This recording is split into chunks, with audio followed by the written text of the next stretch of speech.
Alright, so if you're really into this grind culture and you really want to be successful when you're older, there are non-negotiables that you must start doing as a teenager in order to become the best version of you, and so your future self can look back onto you during your teen years and think, damn, I'm proud of that kid. Let's get right into it. Got to kick.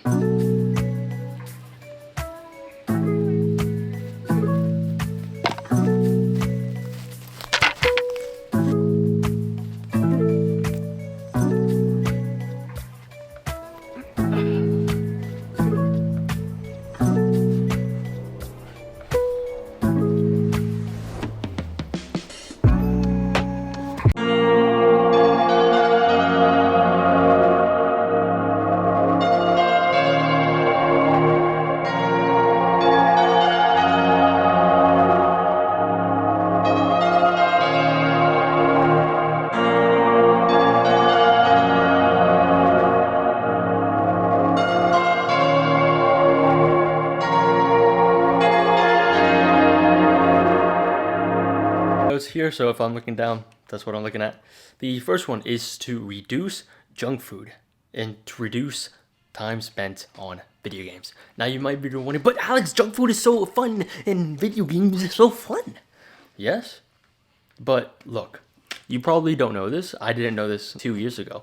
Junk food is literally so bad for you, you don't even understand. Not only is it really bad for your physical body, not only is it going to pack on body fat, not only is it going to make your mind slower, it's going to just make everything worse. When you eat it, you feel lazy, you feel inflamed, and you just do not want to do hard stuff. You don't feel sharp, you feel lazy when you eat the junk food. Not only that, but it literally makes us more stupid when we eat more of the junk food. Now imagine this. Let's say you have cars, right? Cars, you need to have gas. You're not stupid, you know this, right? Imagine you need your car and it needs the best grade of gas, right? You need premium gas. Premium gas is eating healthy food 80 to 90 to 100% of the time. You put in the healthy food and it runs perfectly. Now imagine you're trying to fill up your car, but they don't have premium, but they only have the worst option.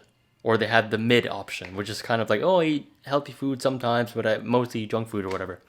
Imagine you're trying to fill up your car with that. It's just not going to work, right, mate? It's not going to work as well as it could. So imagine the car is a metaphor for your mind. And the gas is the junk food or the healthy food. The more you pump your car with unhealthy foods, the less your body and your mind are going to perform. Because due to many chemicals and hormones, regulations that the healthy food entails, like all the vitamins you get from vegetables, the protein, the amino acids you get from the meat, and the carbohydrates you get from pastas, rices, so many things just get so much better when you eat healthy. You lose body fat. Well, of course, granted, you need to start working out, which is another non-negotiable, but we'll get into that later. You're just going to feel better mentally because you're choosing the right decisions. You're making the right choices and you're eating the healthier foods. Now, of course, it's going to take a long time for people to get to that stage. I'm still trying to get to that stage where I'm eating mostly healthy foods 90% of the time. I still eat junk food at times. I still have a croissant here and there. I still have some chips or I still have some pretzels or whatever. But it's so much less that most of the time I don't feel the effects. Now for video games, oh my god, Alex, what are you talking about? Video games are so much fun. You're so weird. You don't play video games? No, I don't play video games. I don't have any mobile app at all. Let me show you my screen real quick. Meditation app, notes, camera, clock, alarm, music app, Notion. Let me show you my normal phone. Messages, YouTube Studio. Are there any gaming apps anywhere? Are there any gaming apps? Now let me show you my normal phone. Do you see any gaming apps? No. You don't. Now, you might be wondering, but Alex, you're mental. Why don't you play video games? You're supposed to play video games. Video games are so much fun, right? I will admit, video games are super fun. They're really addicting, but they're sapping so much of your potential. And if you want to be at least a little bit successful when you're older, you don't want to be a slob all day. You gotta lay off the games. You gotta lay off and you gotta start improving yourself in real life. That's the main message for me to give to you. If you're a fellow teenager, I'm only 15, almost 16. If you're also around that age, this is what I want to give you if you're not into this stuff yet. Improve yourself in the real world. Stop leveling up in a little stupid phone game or a little stupid like PS5 or Xbox or whatever the fuck. Stop. Focus in your real life. Yes, going to the gym is amazing. I'll get into that later. But you also gotta improve. You can't just be one-sided. You can't just be a freaking big and massive bodybuilder, but also just plays video games all day. That's all their life is. That's just not how you want to be. That's just not the life that you want to live if you want to be a more successful person when you're older. So reduce the video games, because reducing the video games, not only one, frees up a lot more time, not only two, reduces the amount of stress your mind is under, and three, allows you to finally start focusing on things. And yet you can use mindsets from video games to level up. Let's say in the gym. Perfect example, because you start off as a noob in the gym, and then you go to level 1, and then level 2, and then level 3, and then level 4, and then you're at level 100, which is when you've been training for 10 plus years or something, and and your diet is on dialed, and you have a really good physique, and you worked super duper hard for your physique and your life. You can use you can use mindsets from video games in order to help you improve in your real life. So that was the first non-negotiable. The second non-negotiable is how should I say this? No Cornhub. No corn, no OnlyFans, and no TikTok thoughts. You know what I'm talking about. We all do. Teenage boys, we understand. No gooning, no looking at those girls on TikTok or Instagram or whatever. None. Nada. Why? The post-nut clarity. You know what I'm talking about, bro. The post-nut clarity hits you hard and you're just like, fuck. Shouldn't have done that. Why'd I do that? Because imagine you have so much zest inside of you and you just feel like, oh, I gotta do stuff. I can do stuff when you don't release for every single day, or like once, twice, 3 times, maybe 4 times a day. When you don't do that anymore, your body is just able to regulate itself. Your mind is able to be regulated, because when you do this stuff, you allow your mind to give into pleasure. So you just don't do the hard stuff. You don't do the difficult things. And yes, that stuff, you know what I'm talking about, is very pleasurable, but that conditions your mind to only do the easy things. But guess what? Things in life are not easy. So when you are placed with the decision to either read or boom, boom, you're going to go with the other option and not read, because reading is harder. It's difficult. But the most beneficial things in your life are the ones that are more difficult to do right now, but give you the biggest lasting result in the future. And it also just desexualizes your brain, because when your brain is way too sexualized, you cannot focus on anything else. That stuff, sex is just always going to be in your mind all the time, all the time, all the time. So that's all your mind is. Horny all the time. You can't work on school, you can't focus on anything else because of that. And also, just side note, makes you 10 times less attractive if you do that stuff. And people know, people can tell if you're a gooner or not. So just wanted to give it out there. If you wanted to become more attractive, one of my biggest pieces of advice, stop all that. It just makes you less cringy, makes you less needy for all the girls. Like, oh, I need girls right now. No, you don't. You need to start hitting the gym, and you got to stop watching that stuff. That's what you need to do. Because when you start working on yourself, you won't need all that outside validation, and you won't need that pleasure, because you're making yourself a better person. Now, the third non-negotiable for teens, which is going to be a big one, and people are going to get mad, and they're going to be like, what are you talking about? No social media. Now, most of us in our generation, we probably already know, oh, social media is really bad. But guess what? We don't do anything about it, do we? We still have our social medias. We still scroll on our Instagram. We still scroll on TikTok. We still have Snapchat. We still have the freaking Be Real, whatever that stuff is. We still have all of that. And as you saw, guess what? No social medias other than YouTube on this thing. None. Nada. I had an Instagram for like a few months. I hated it. It just made me so much less productive. And I only had it on for 5 minutes every single day. Only 5 minutes a day. And it was making my life worse just by that. Social media has consumed us. Social media has just kept us from living our lives. We're so obsessed with everybody else's lives that we forget we have a life ourselves. And it also, again, just slaps us in the face, slaps our brains, and it's like, no more productivity, bro. That's mine now. All that time you had, that's mine now. All that attention you had, that's mine now. The biggest currency in our day and age is our attention and our focus. The more you can focus in on something, the more mastery you will have over that thing. The less time you spend on social media, you will, one, be able to live your life, literally, actually live in this moment. Two, you will be able to start focusing more because your mind isn't everywhere. You will actually have focus because imagine you're scrolling, you're looking at each TikTok for max 5 seconds. Do you think doing that every single day, you're training your mind to only focus for short periods of time, literally 5 seconds, so that when you try to watch a movie from maybe even the 1990s, it's not stimulating your mind enough. There's no big explosions or anything, and it's just messing with your mind. You need the constant attention. You need the constant retention. And that's just not going to make you into a better person. That's just not going to make you who you want to be in the future. And another thing about social media, just ruined, it dips your mental health. I'm not 100% sure of the science behind this, but I do have 2 full guides on mental health, and I'll link them down in the description down below. But just get off the social medias. There's no use in them. Another thing about social media is that there's just so much extra drama that you do not need in your life. Without having social media for two years at this point, it just reduced the amount of stress and the amount of drama that I had in my everyday life. Because imagine you're reading all this, oh my god, freaking, I don't know anything. I literally live under a rock. Oh my god, IShowSpeed did this, and oh my god, Mr. Beast is going to jail or something. There's just so much stress that you do not need in your life, because guess what? Your life is more valuable than just some random YouTube drama that's gonna be there for like a week, and then guess what? It's gone. And then the next week is gonna be something else, another situation. And you just don't need that extra stress in your life. Because when you have all that extra stress in your life, you're just not going to be able to live your own life, and you're not going to be able to do the things you love because you're just too wound up in the drama. And yes, drama is intoxicating. Drama is very, very intoxicating, but it also makes you a dramaholic. You're just obsessed with drama. And drama leads to more stress in your mind. And the drama leads to so much more negativity, the negativity that you do not need in your life.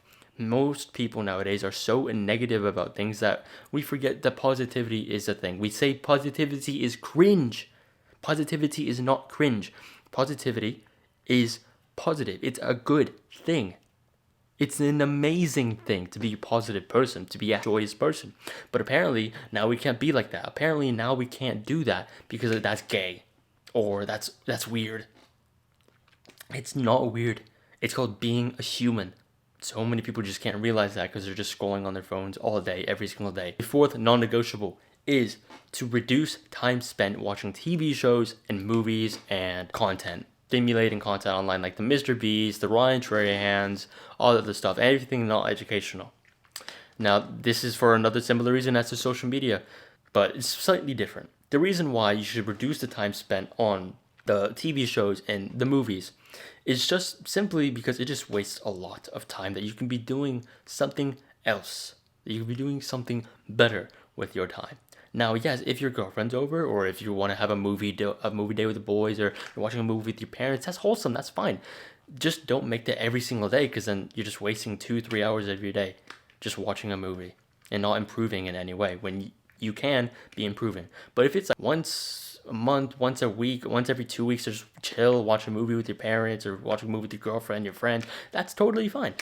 It's really wholesome. It's fun to be able to do that, and it's not that bad of a thing. But like, if you're watching movies every single day and you're watching a TV show every single day or every single week, you're just wasting so much time that you can be doing something else. And not just school and not just the gym or whatever. You can be learning. You can be building up a business. You can be building up a YouTube channel like I'm trying to do. You can be doing so much more with your time than just watching TV shows and movies all day. And it just allows you to focus in on your life again. Now, I know I've been saying that a lot, but that's probably one of the most important things. Your attention and your time. Attention and time are the 2 biggest currencies in this day and age. It's not even money anymore. Attention and your time are the 2 biggest currencies in this day and age. So if you master your focus and you master your attention and you put your attention and focus into some singular goal, which we'll talk about it later, you will be a master at it and you will become amazing at it. you will be able to achieve so many goals. You'll be able to make money. You'll be able to not even just make the money. That's not even the part that I want to key into. The one part I want to key into is the person you become when you are on this journey. Now, without this, now there is one singular mindset that you must have if you want to achieve this, and that is a growth mindset. Now, is a mindset in which you believe that you can make progress with time. A non-growth mindset, the opposite of a growth mindset, is being a nihilist, believing that, oh, I cannot do that because that's impossible. I can't improve. I can never get in shape. I can never eat healthy. I can never reduce my screen time. That's called nihilism. When you don't have that growth mindset, if you have that belief implanted in you that you can't change, that you can't stop your alcohol addiction, you can't stop your prawn addiction, you're just not going to be able to. But if you do have that growth mindset and to believe, yes, I can improve, I just got to take it one baby step at a time, that is the better mindset. That is indeed going to make you a better person, and that is going to push you forward, propel you forward to getting better results. Why? Because you believe that you can fucking do it. When you have that growth mindset and you have that belief in yourself, you can achieve anything you put your mind to, as long as you take the right, proper steps to do it. Now, people would say, oh, that's cringe. It's not cringe. They're just jealous because they want to do the same things as you. The sixth non-negotiable is to reduce the time you spend on your phone. Now, if I pull up my phone right now, my screen time is around 2 hours and 6 minutes, which for a lot of people, that's like, what the hell? 2 hours and 6 minutes? That's actually mentally insane. Well, granted, yes, I've been at school for basically the entire day, and then I went to the gym, and then now I'm recording these videos. However, when you spend less time on your phone and you're putting that effort into other endeavors like your YouTube channel or your business or your schoolwork, or you're just going to the gym, you're going to martial art classes, you're going to gymnastics, you're going to dance, whatever, you're spending less time on your phone and you're just living your life naturally. If you've ever seen these challenges where people go without a week without their phone or 30 days without their phone, every single person that I have seen said that they are happier without their phones. Why is that? Why are more people happier without their phones? Because guess what? They're living life how we were naturally meant to live. This technology, we don't know, our minds don't know that it's technology, that it's different. It's a new thing. Our minds have not changed from at least like 5,000, 10,000 years ago when we were cavemen. Our minds, our brains have not changed much. So when we introduce all of this new technology, our brains don't know how to change. Our brains don't know what to do. So guess what? We get a little bit more depressed each and every day from social media and just using your phone more than 5-6 hours a day. We just know that we're messing up. We just know that we should be spending more time outside with our friends, with our family, doing things that actually matter instead of just scrolling on TikTok and Instagram. The social media aspect of just seeing people's lives better than you and you feeling bad about your own life, and you're just like, oh man, I wish I wasn't on social media. Oh man, I wish I didn't see that because now I feel like crap about myself. My physique isn't good like this other guy on Instagram. When you compare to other things on social media and on your phone, you're just not going to feel the best. So the best thing to do is to delete all the social medias, don't download them again, and just reduce your screen time and just live a natural life where you're surrounded by your friends, where you are spending time with your family, you're spending time outside, you're spending time at the gym, you're going to the pool. And of course, during winter, it is harder, which it is winter right now. It's more difficult to be doing all these fun activities because it's cold. But when you spend that time outside, when you spend that time with your family and your loved ones, you will feel better because you're not just on your phone every day. The seventh non-negotiable is to exercise at least 6 to 7 days per week. Now, yes, I do mean weight train, but usually you can find a split that works for you. People do days, 5 days, 6 days splits in weight training. What I do is a 6-day split. I do a chest day, I do leg day, I do a back day, I do a leg day, I do a shoulders and arm days, and then I do another leg day. I like doing leg days. I'm a psychopath. I love leg day because I want to get my legs freaking big, boy. But that's besides the point. Exercising, not just weight training. You should weight train max 6 days a week, 1 rest day. But try to find the split that works for you. People can do 4-day splits, upper lower, or 4-day full body days, 5-day splits where you're just doing upper lower, or a split like mine, or a bro split, or just try to find a split in weight training that works for you. Because when you train your muscles, most people just want a lean, muscular body. In order to build that muscle, you gotta weight train. And weight training also helps you burn more fat. Because most people think, oh, just cardio. Yes, you should do cardio. That's good for your cardiovascular system. But you should also just do weight training, because when you train with weights, you are actively burning calories. Even after the workout, you're actively burning muscle tissue. You're ripping the muscle tears. You're ripping up your muscles, and then when you eat the good healthy food, you repair those muscles with protein, and then you allow your muscles to get bigger. So mixing that with cardio, with some of your favorite cardio, it does not have to be running. But if you like running, do running. It could be any form of cardio. It can be swimming. It can be martial arts. It can be soccer, basketball, whatever form of cardio that you genuinely love and enjoy. Do that on top of your weight training. This will allow you to burn more fat and gain more muscle, and you will just get the result just that little bit faster. And you will feel a little bit more proud of yourself each and every day. Now I'm saying to exercise every day. Now what's the difference between working out and exercise? Exercise is just generally health-oriented purposes. Exercising with your friends, you can go running, you can go riding a bike, or even just walking can be considered exercise. Working out, I would say, is more training with weights in the gym, bench press, squat, deadlift, bicep curls, tricep extensions, all of that. But exercise is getting outside and just moving your body. Now, personally, I love to box. I love to train martial arts. I love to play pickleball. Those are my top three favorite forms of exercise that I love to do mostly every single day. Those are things that I love. But should you even exercise? Why should you exercise? Because if you don't exercise, you're going to be a fat flip, just sat on your couch all day. Now, of course, it's not just for your appearance.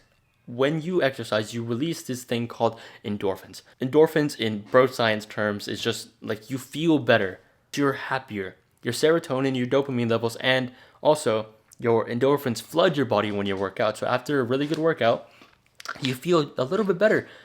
You feel better. Your outlook on life is better, because I know so many friends of mine who go to the gym, and sometimes they walk into the gym and they're just like, it's a normal day, whatever. And then they come out, they're feeling pumped. Yes, that was an amazing workout. The reason why that happens is because when you release those endorphins, that dopamine, that serotonin, the feel-good, happy hormones, it floods through your body and you start to feel better in mind, body, and soul. And also, just exercise has some mindful benefits as well. It boosts your confidence. You start to look and feel more attractive. You feel better about yourself. And after you do exercise, after you work out, after you do a boxing session, you just feel really proud of yourself. And that's the main thing. You feel proud of yourself. Your endorphins are rushing through your body. Your dopamine's rushing through your body. You have an amazing juicy pump. And you feel so proud of yourself.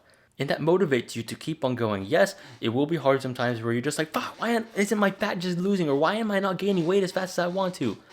Things take time.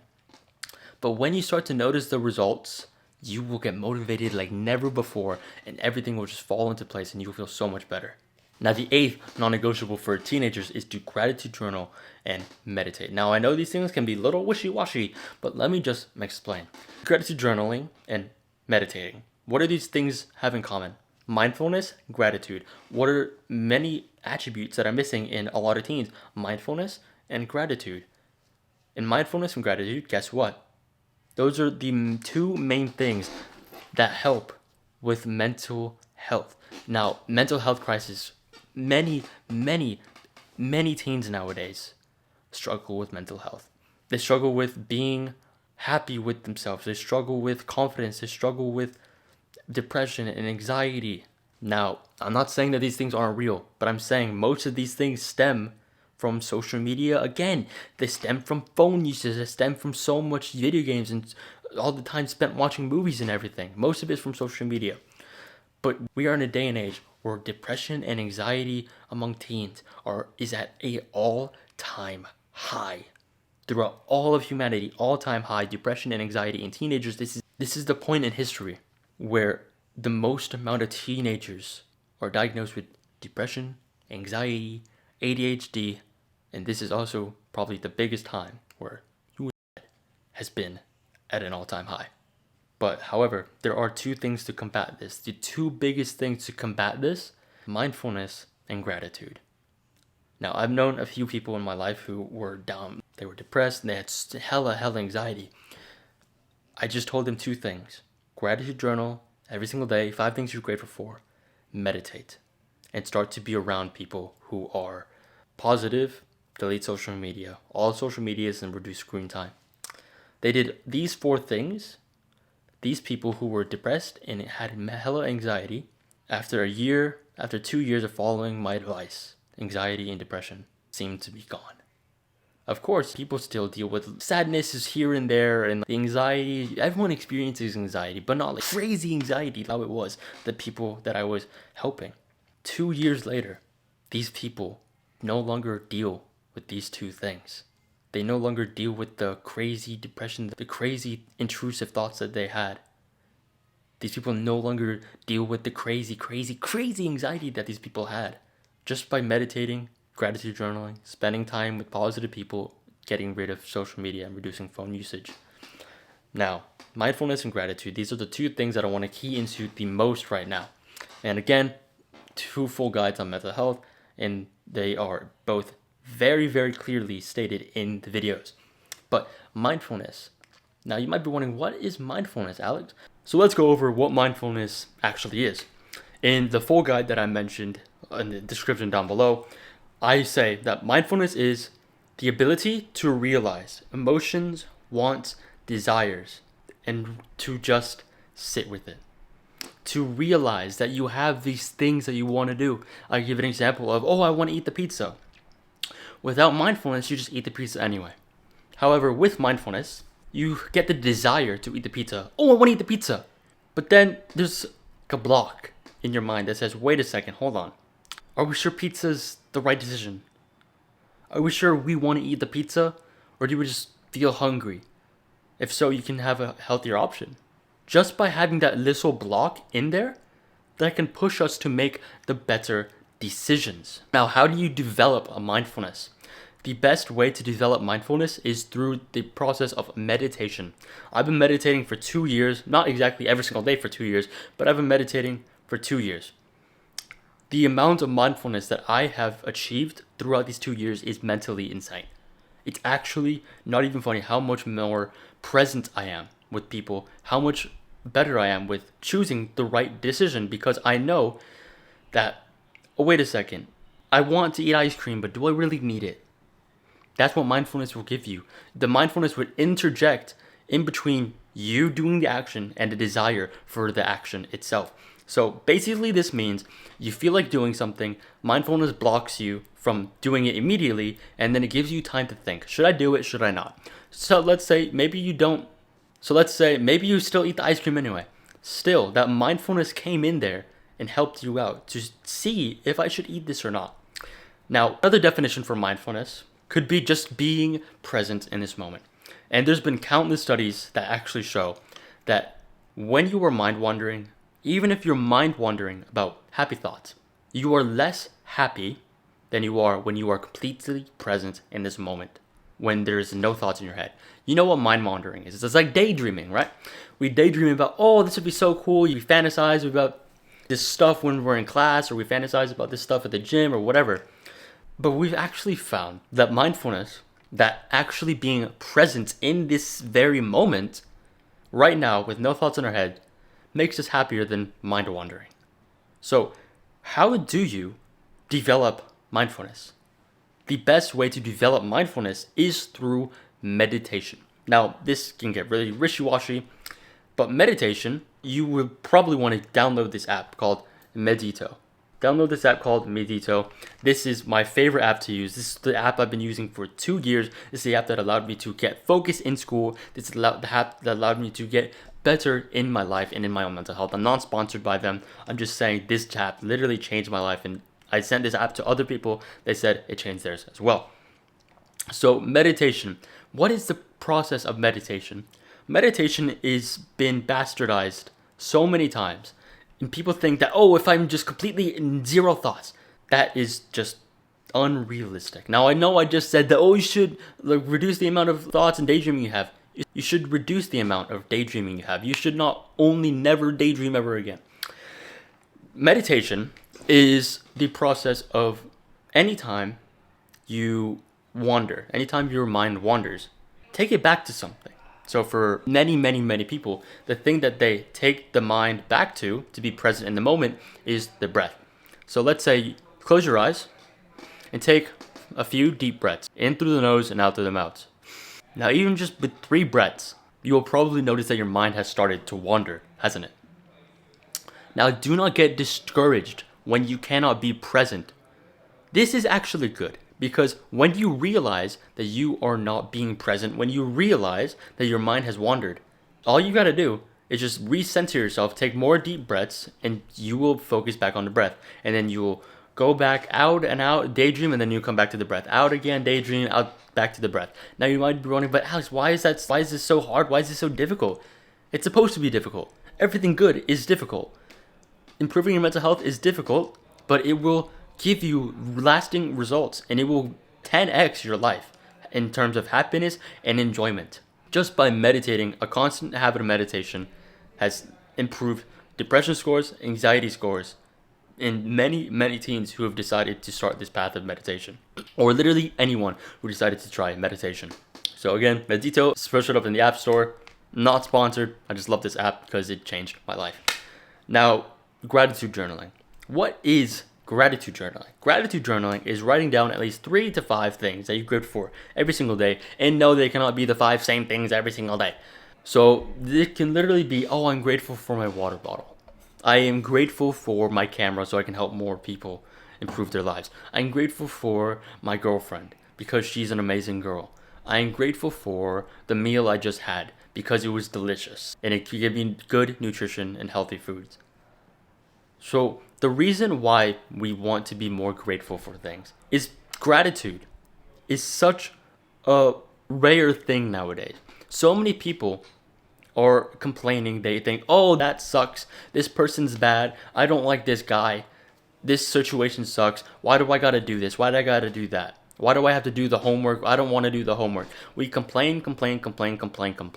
And we never take the time to just be grateful for things. Sure, it's easy to be grateful when, oh, your girlfriend gives you a piece of chocolate, or your mom cooks you a really good meal, or your grandma gives you something you've always really wanted for Christmas. But it's in more difficult situations that it's harder to find gratitude in. However, it's really good. It's not good, it's amazing. It's great. Because when you're able to find good things that you're grateful for in bad situations, that's how you know that you've improved. Because before I could never find anything good in any bad situation. Let's say I hurt my toe. I just think, oh, this is so stupid. Why did I gotta be in this toe? Oh my god. But now, let's say I hurt my toe. Oh, damn, that sucks. Why am I grateful for that? Because now I know not to stub my toe. Now I know to be more careful. Now I know that you just gotta be more careful and watch where you're looking. When you give gratitude a shot, it allows you to be more grateful for everything in your life. And gratitude, like I said before, is one of the 2 main things that improves mental health. Because when you're in that nihilistic state of negativity, all your mind does is just give you the negative thoughts. However, when you are more grateful for things, when you actively participate and you actively try to say, I'm grateful for this because of this reason, every single day, 5 points a day, your mind will start to generate more happy, more go-lucky, less intrusive thoughts. It will give you thoughts that you love, that you enjoy. Yes, we will still sometimes have them negative thoughts, but it will be way less negative thoughts over time.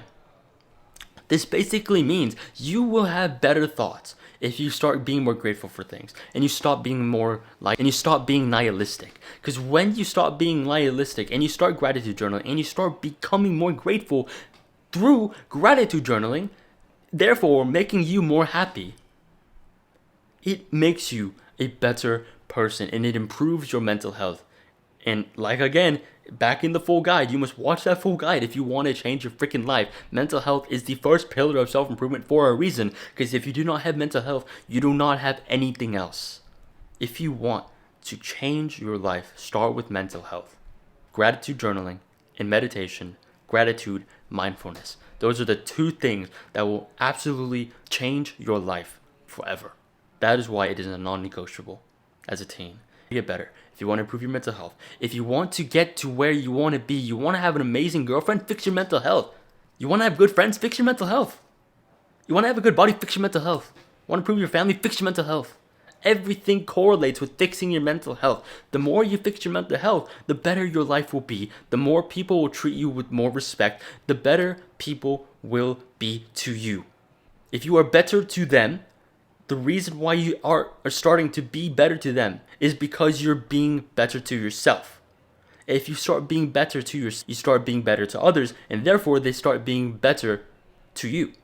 I know I ramble on about this, but this is why it's so important. These two things of gratitude and mindfulness are the things that saved people's lives. I've saved people's lives because of gratitude journaling and meditation. I've saved people's lives just because of those two things and being there for them. So if you want help, if you want to change your life, if you want to become a better person, the person you know you can be, fix your mental health through gratitude journaling and mindfulness. The 9th non-negotiable for teenagers is to have fun hobbies. Or literally just have hobbies that are fun to you. Now for me, I love assembling watches, putting watches together. It's just so freaking fun. I've never done one, but it looks fun, and I know I'm gonna love it. Find hobbies that are fun. For me, I like going out to paintball with my friends anytime I can, because it's just genuinely fun. I get to be with them, I get to do something fun with them, I get to run around, I get to be active and just shoot them freaking paintballs. Who wouldn't want to do that? It's freaking cool, right?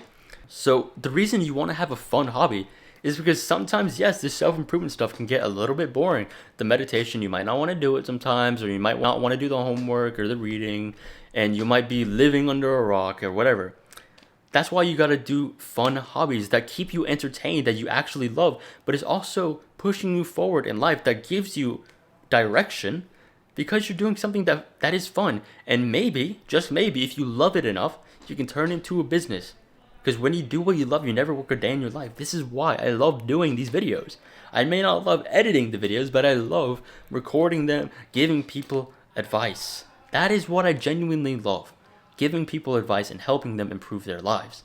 This is why I make these videos. Because I want to help you. You are like my younger self. I want to help my younger self, and therefore I want to help you. This is my fun hobby. Growing a YouTube channel is my fun hobby. Working on watches, learning about watches, that's my fun hobby. Reading, that's my fun hobby. The reason you want to have fun hobbies, yes, I already told you before. The reason you want to have fun hobbies is so you can have a fun life. Now the 10th non-negotiable is fixing your style. When you look good, you feel good. When you feel good, you do feel nice, mate. See you then. Now, why would you want to change your style? Why would you want to fix your style? The reason you want to fix your style is because if you look good, you feel good. And let's be honest, you don't look good when you're wearing baggy hoodies, baggy sweatpants, and baggy shirts all day, every day, with dirty shoes to school, to the gym, to the grocery store. You just don't look good, so you're not going to feel the best. Imagine if you're wearing a tailored suit with a nice hairdo, when you just got a pump in at a workout, you got a really nice shower in, you did a good routine, face routine, whatever, you go out to dinner. You're going to feel like $1,000,000. You're going to feel so good about yourself just because you look better, just because you're presentable.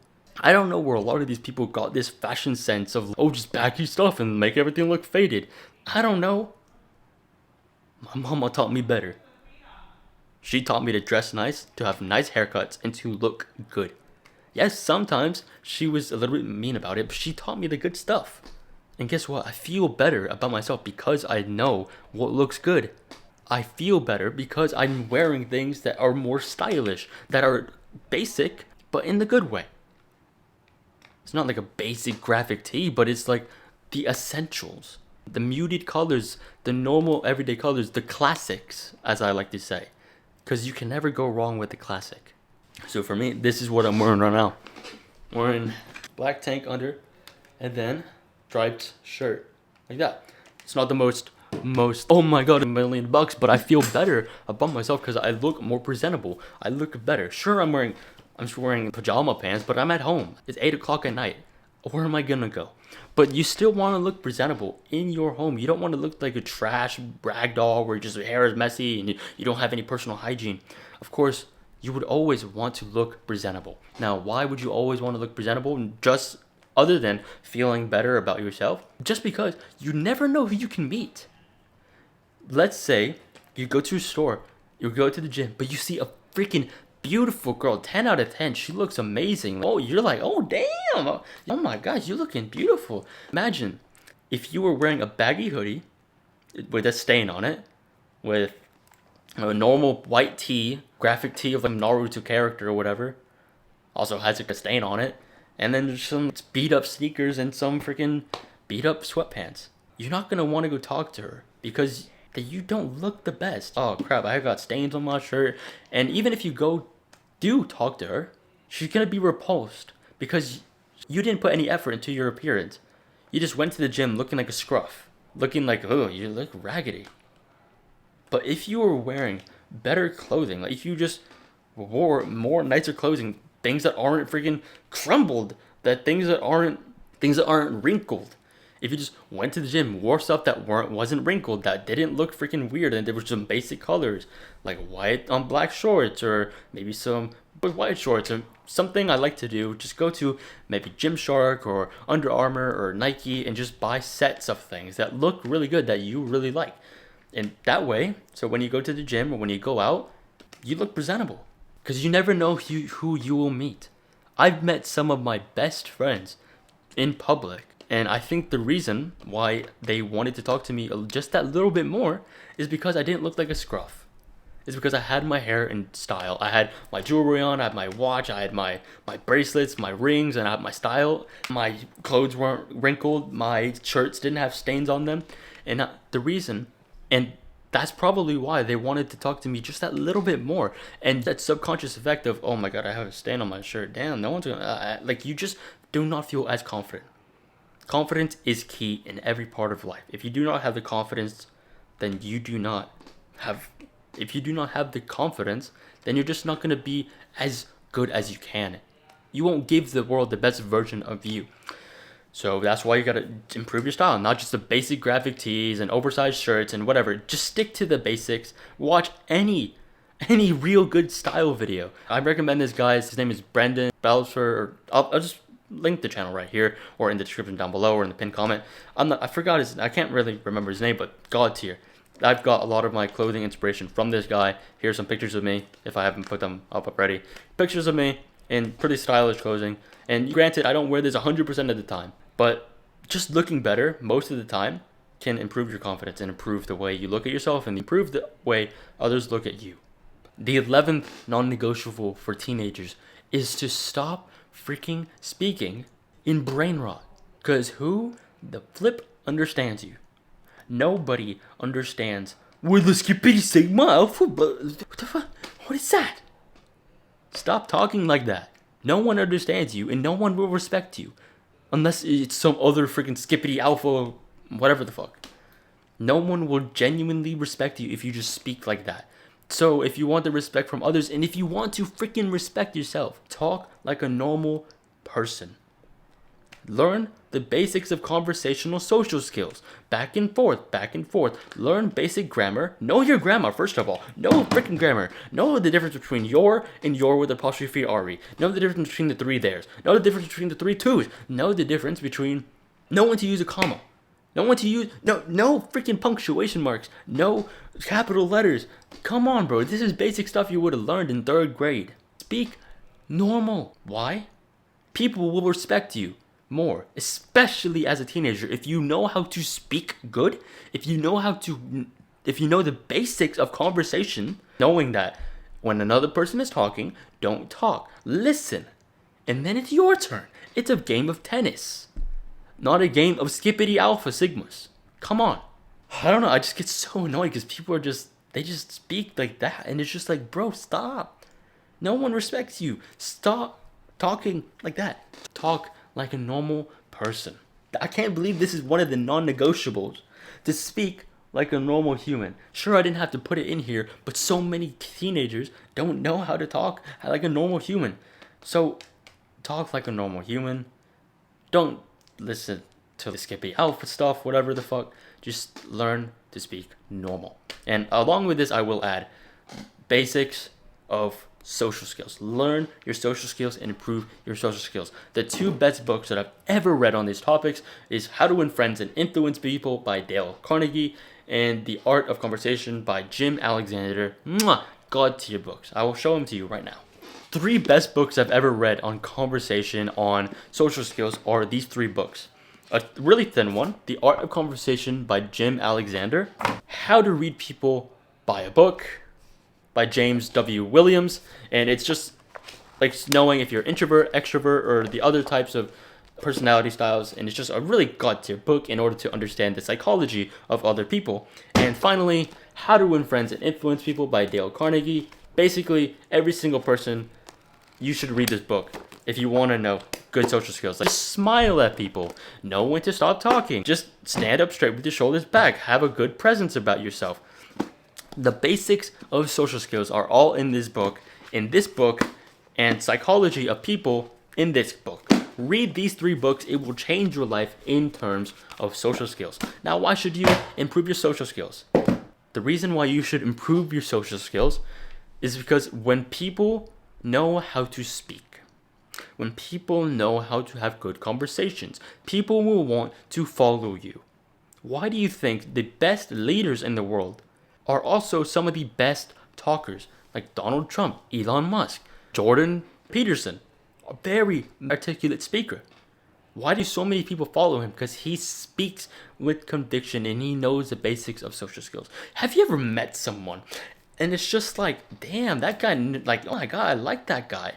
The reason why you probably like that guy, the reason why he probably gave up a good impression in a conversation is because he knows the basics of social skills. Now, I'm not going to go into the basics of social skills in this video, but yes, again, read this book. Reading's not that fun until you make it fun. If you want to level up in your life, start reading. And if you want to level up in your social skills, read these books. And guess what? When you improve your social skills, you'll make more friends. And the best part, you'll get more girls. Just to let you know. I know you're horny. Just, if you want to get more girls, improve your social skills, bro. That's how I got mine. Anyway, yes, improving your social skills will give you a 10x of everything in your life. More family, and you will know how to speak to other people. And people will respect you for that. And who wouldn't want more respect for yourself and from others?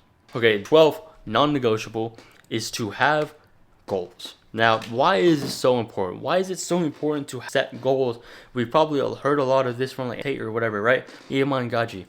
The reason why it's so important to literally just have goals is because it just gives us a direction in life. If we do not have any goals, we do not have a direction in life, we're just going to be going aimlessly through everywhere. And we're just going to be scrolling on our phones, on Instagram all day, looking like this, not knowing how to talk to people, not knowing how to have normal conversations, not knowing about, oh, you got to work out and be active and eat healthy. Because if you do not have goals to become a better person, you will not do anything and you will not go anywhere. You will just stay home, watch TV, play video games, watch the stuff that you know you shouldn't be watching. I know what I'm talking about. And you will just be talking to your friends all day who also don't have lives. So if you really want to change, if you really want to get up there in life, set goals. The reason why I've changed so much in these past 2 years is because I've had goals. Although I've not achieved many of those goals, although I've not achieved all of those goals, I'm still working towards those goals, and those make me into a better person. And it gives me a direction in life. The 13th non-negotiable is to have something that you love to work on and work on it daily. Now, this can be kind of the same thing as a hobby, but Have something that you love to work on and work on it daily just so you can become a master at it. For me, the thing I love to work on daily is learning about watches and my YouTube channel. Now, the reason why starting to gain a little bit more traction on my YouTube channel is because I've been putting a lot of work into these videos recently. I've been trying to become a better speaker. I've been trying to get better quality equipment. I'm using an actual microphone. I'm actually using a real camera. I'm actually using CapCut and whatever on my computer to edit, to make better videos. And the reason I've been getting better is because basically for an entire year straight, all I was doing was just uploading videos day for almost a year, an entire year straight. That's how I know what works. That's how I know what not to do and what to do. That's how I was able to improve this channel. That's how I was able to improve my life. Because I just had something I loved to do and I did it every single day. I worked on it daily, whether I felt like it or not. As long as you work on it every single day, you will become a master and you will start to love it. Some days you will not like to do it. Sometimes you don't want to do it. However, if you do it anyways, you will not only 1, gain respect for yourself, 2, increase your discipline and willpower, and 3, become a master at that skill that you love. The 14th non-negotiable is to read educational books. Now, if you look behind me, right over there, I have a bookshelf. Now, it's not entirely full, but the reason why I've been able to improve a lot of my life is, most of it is through educational videos, like on YouTube, but also educational books. This one I'm reading is called It's on Me. I'm basically talking about the self-loss, and self-discovery. Again, How to Influence or Influence People, these books, and then other books over there.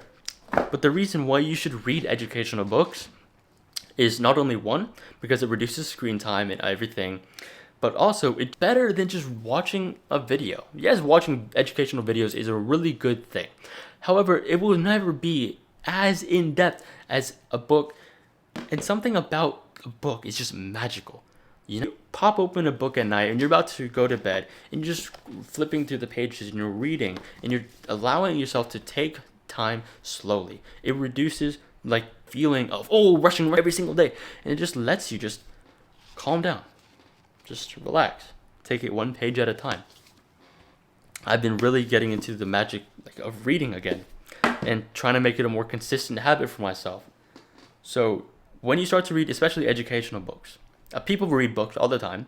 However, when you read the educational books, like self-help book, making money books, psychology books, you will start to become better. Because again, you are like because you are the average of the 5 people you spend the most time with. That also applies to you are the average of the 5 books you read. You are the average of the 5 songs you listen to. You are the average of the 5 YouTubers that you most watch. You are the average of the 5 anything. So if you read all these educational books and you start improving and you start implementing what these books say, you are the average of them. So if you read educational books, you will start to become more educated. You will start to make changes in your life if you actually implement what they say. And if you really want to change, I recommend this book called Atomic Habits by James Clear. 10 out of 10 book, habit change. And I really do recommend that book. So yeah. 15th non-negotiable is to treat others with respect, especially elders. Now, respect. We all wish we had the respect. How about we start giving respect to people? Learn the basic manners, please. Thank you. Oh, that's so kind of you. Learn basic conversation, first of all. That's first and foremost. And second of all, respect other people. Use your manners that you were taught in first grade by your mom or by your dad or by your guardian or your father figure, your mother figure, by those figures in your life, your parental figures. Learn the basic treatment of respect. Don't be disrespectful. No one likes a disrespectful guy because they're just a dick. No one likes disrespectful people. Now, in order to not come off as disrespectful, stay calm, cool, collected, and just say the basic manners. Please, can you please pass me that? Oh, thank you for opening the door. Just give compliments to other people. Like, your hair's really nice today. Oh, that's a really nice water bottle. That's sick. Oh, that's a really cool phone case you got. That's really cool. Where'd you get it? Blah, blah, blah. When you start to treat others with respect, you start to give them genuine compliments. You will not only feel better, but you'll also make them feel better. Now, again, especially your elders, because a lot of people in my generation, they don't respect their elders. They don't respect older people. They don't respect their moms, their dads, their grandmas, their grandpas, or any other old person. They say, "Oh, you're such an old fart. Oh no, you don't know anything." They know more than you. Maybe not about technology, but they know. They've been there and done that. And I'm still trying to learn this myself. I remember this story. I was around maybe 6. I was in first grade. And this girl in my class, her grandpa was at the school. She was being very disrespectful to him. I don't quite remember what she was saying, but she wasn't saying please. She wasn't saying thank you. She was just had that tone to her. Like, why you gotta be like this? You know, that kind of tone. Where you just come off as rude and rash. And I was just thinking in my mind, why is she being so rude to him? He's an old guy. He's her grandpa. You shouldn't be mean to your grandpa. Respect your elders because they have been there and done that. You do not know their story. And sometimes, bro, these old people have the craziest stories. Like my grandpa, he's been beat up. He's gone through all kinds of stuff. A lot of motorcycle accidents. I'm not gonna go into detail on this because it's kind of gruesome. I'm not gonna lie, but I'm not gonna get into the details of that. But he has a crazy story. My grandma too. They had to flee from Cuba. My dad, he has some crazy stories as well. He lived in the Philippines and now he lives here in the US. And just not even your parents have some crazy stories, but also your grandparents, the older people, because they have been there, done that again. They've been there, done that. They've lived life. And whether it was a good one or not, they have lessons to tell you. And if you don't cherish those lessons, they will be long lost forever. And the least that you can do for them is to treat them with respect. Now, the 16th and final non-negotiable is to get rid of negative people. Now, remember when I said there's the average of the 5 people you spend the most time with. 100% true. When you spend time with negative people, you become a negative person yourself. When they start to act mean towards you, you start to act mean to others. That's the basic, oh, you bully you. I'm getting bullied, I'll bully you too. However, people don't realize the internal effects, the psychological effects of being in a negative group. I used to be in this group of friends, and it wasn't really the most positive group, let's say. They weren't the most positive people. They were somewhat negative, at least in my view, of how it was in like 8th grade. And they were just really negative. And I started learning about you're the average 5 people you spend the most time with. And I just realized, I noticed about myself that I don't respect myself. I have all these negative thoughts about myself. And where did this stem from? This stemmed from being in a negative group. The reason you're not grateful for things, the reason you're not mindful, the reason you're not happier is because you're in a negative group of people, because you have negative people in your life. Now, in order to start becoming better for yourself, in order to start becoming a better person, you gotta start off with a blank plate. You gotta start off with positive people. A blank slate. It's either a blank slate or positive people, but both things entail one thing: getting rid of the negativity in your life, getting rid of the drama in your life, getting rid of the gossip in your life, smushing it away, never having it again. Because the drama, the gossip, and the negativity all play a part in destroying your mind, destroying your mental health, and destroying you. Now, if you do not exit these negative people, if you do not escape from their grasp, you will never change. You will never become the person that you've always wanted to be. You will never, ever change. You will never, ever be the person that you know you can be, that others know you can be. The respectful person, the one who is caring and loves other people, who helps other people in need. You can't fix your life if you are always with the negative people. You can't fix your life like that. So you gotta get rid of them. It's either you go solo or you have someone there to help you through it. I had to go solo. I didn't have many people to help me through it when I got rid of the negative people. And yes, when you get rid of the negative people, they're still going to be negative to you. They're going to say mean comments, but you just got to take it sometimes. Because in the end, they're going to be the ones with the bad mental health. And you're going to be one with the better physique, the one who is happier, more go-lucky, more positive.